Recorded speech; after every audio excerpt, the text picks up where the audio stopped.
இது நாட்டுக்கே பெரிய ஒரு கேடு. இந்த டீலிமிட்டேஷன் தொகுதி மறுவரை மசோதா இது எண்ணிக்கை மாத்திரம் கிடையாது. இப்ப என்ன சொல்றாங்கன்னா 50 விழுக்காடு தாங்க. இந்திய அரசியல் சாசன சட்டப்படி அது சரியா வராது. ஏன்னா இப்ப அவங்க கூட்டினாலுமே தமிழக அரசு மாண்புமிகு தமிழக முதலமைச்சர் அன்பு சகோதரர் ஜோசப் விஜய் அவர்கள் காவிரி பிரச்சனையா இருக்கட்டும் அல்லது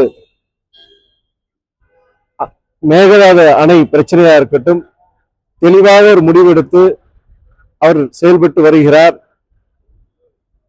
கடந்த சட்டமன்ற கூட்டத்தொடரில் மேகதாது அணை கட்டக்கூடாது என்று தீர்மானம் நிறைவேற்றப்பட்டது. அதன்பின் இப்ப சமீபத்தில் நாடாளுமன்றத்தில் ஒன்றிய ஜல்சக்தி அமைச்சர் அவர்கள் ஒரு தவறான கருத்தை தெரிவித்தார்.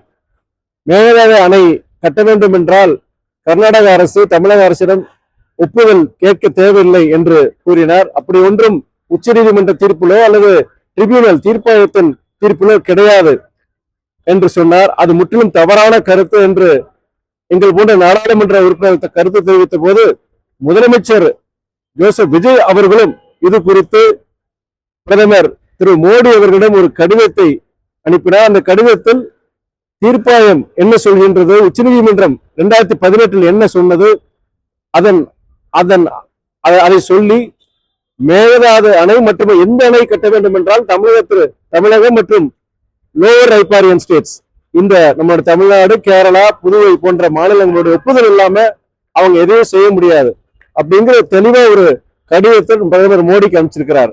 அதனால அவர் தொடர்ந்து குரல் கொடுத்துட்டு இருக்கிறாரு.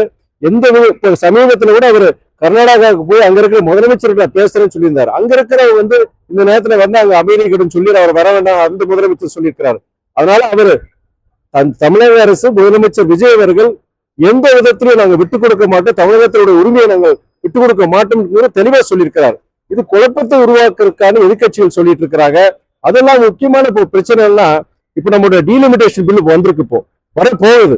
இப்ப அவங்களுடைய ஆளும் பாஜக எல்லா இயக்க தலைவர்கிட்ட பேசிட்டு இருக்கிறாங்க. இந்த முறை நீங்க ஆதரவு கொடுங்க, எல்லா மாநிலங்களுக்கு 50 விழுக்காடு நாங்க எண்ணிக்கை உறுப்பினர்கள் எண்ணிக்கை நாங்க உயர்த்துறோம்னு சொல்லிட்டு, அதான் இந்த தடவை உங்களுக்கு உங்க மாநிலங்களுக்கு பிரதிநிதித்துவம் குறையாது, அதனால தயவுசெய்து நீங்க ஆதரவுன்னு சொல்லும் பொழுது அந்த பேச்சுவார்த்தை நடந்துட்டு இருக்கு.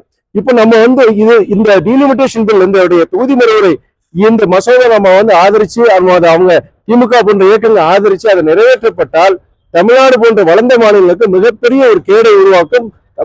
தமிழ் மாநிலம் மாத்திரம் கிடையாது, நீங்க மைனாரிட்டிஸ் சிறுபான்மையினருக்கு மிகப்பெரிய ஒரு பாதிப்பை உருவாக்கும். இது நாட்டுக்கே பெரிய ஒரு கேடு. இந்த டீலிமிட்டேஷன் தொகுதி மறுவரை மசோதா இது எண்ணிக்கை மாத்திரம் கிடையாது. இப்ப என்ன சொல்றாங்கன்னா 50 விழுக்காடு நாங்க உயர்த்தி கூட்டிடுவோம் எல்லாருக்கும். தமிழ்நாடுக்கு உண்டான 7.18 விழுக்காடு ரெப்ரசன்டேஷன் லோக்சபால அந்த 39 நாடாளுமன்றம் அது எதையும் நாங்க குறையாது. அதுக்கு 50% கூட்டும் போது கிட்டத்தட்ட 59 எம்பிகள் கூட கிடைப்பாங்க. எல்லா மாநிலங்களும் உங்களுக்கு அதே மாதிரி சரிவர அந்த எண்ணிக்கையை நாங்க கூட்டி தர சொல்றாங்க. ஆனால் இந்திய அரசியல் சாசன சட்டப்படி அது சரியா வராது. ஏன்னா இப்போ அவங்க கூட்டினாலுமே கான்ஸ்டிடியூஷனுடைய ஆர்டிகல் 81 எப்படி என்னன்னா அவங்க ஜனத்தொகையின் அடிப்படையில் இதுபடும் போது அவங்க மறுபடியும் இந்த கூட்டம் 59 மறுபடியும் குறைச்சிருவாங்க. அதனால இந்த தொகுதி முறைகள் அதுல எண்ணிக்கை மாத்திரம் பிரச்சனை கிடையாது, மற்ற பல விஷயங்கள் இருக்கு.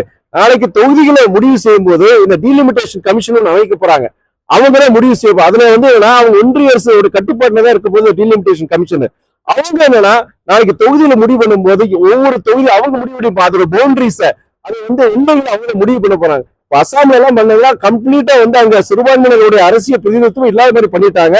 தமிழ்நாடு போன்ற மாநிலங்கள் அடுத்த இந்த டீலிமிட்டேஷன் வரும்போது அது மாதிரி பண்ணிடுவாங்க. மிகப்பெரிய ஒரு அபாயம் இருக்கு.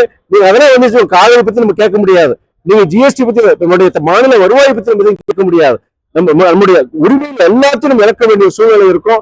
அதனால பாமக, திமுக, பாஜக போன்ற அனைத்து அரசியல் இயக்க தலைவர்களும் இதை பத்தி சிந்திக்கணும். இது அவங்க தெரிஞ்சு வேணுமே பாஜக கொடுக்கிற அழுத்தத்தினால இன்னைக்கு தமிழ்நாட்டுக்கு துரோகம் செய்யறாங்க.